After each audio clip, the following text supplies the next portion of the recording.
Hi, மீஷோவில் இந்த ப்ராடக்ட்டை ரொம்ப நாளாக வாங்கணும்னு சொல்லி நானும் யோசிச்சுக்கிட்டே இருந்தேன். 460 ஆச்சே, வாங்கலாமா வேணாமான்னு ஒரு வழியாக மண்டையை போட்டு உருட்டி, சரி ஆர்டரை போடுவோமேன்னு ஆர்டரை போட்டாச்சு. ஆர்டரை போட்டு அது ரிசீவும் ஆகிட்டு, அதோட ரிவ்யூ தாங்க இந்த வீடியோவில் நான் உங்ககிட்ட ஷேர் பண்ணிக்க போகிறேன்.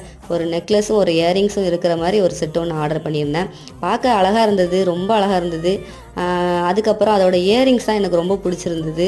அதுக்கு கொடுத்துருக்கிற 2 திருகாணியும் எனக்கு ரொம்ப பிடிச்சிருந்தது. அதோட ரப்பர் திருகாணியும் சில்வர் மாதிரியான ஒரு திருகாணியும் கொடுத்துருந்தாங்க. பார்க்க அழகாக இருந்துச்சு. நமக்கு கம்ஃபர்டபுளாக யூஸ் பண்ணிக்கலாம் அதையும். அதுக்கப்புறமா அதை ஒவ்வொன்றா எடுத்து வியர் பண்ணி போட்டு பார்த்துட்டு இருந்தேன். பார்க்குறதுக்கும் அழகாக இருந்துச்சு. ஆனால் அந்த நெக்லஸ் மட்டும் கொஞ்சம் திருகிற மாதிரியே ஒரு ஃபீல் இருந்துச்சு. எனக்கு தான் அப்படி இருந்துச்சா என்னென்னு எனக்கு தெரியல. ஆனால் இது வந்து நல்லா காட்டன் சரிக்கு நம்ம சிம்பிளாக நீட்டாக அழகாக போட்டு போகலாம். பார்க்க ரொம்ப அழகாக இருக்கும். ஆனால் இது வந்து 460 இது ஒர்த்தா என்னன்னு எனக்கு தெரியல. உங்களுக்கு தெரிஞ்சால் கமெண்ட்டில் சொல்லுங்கள். பாய்.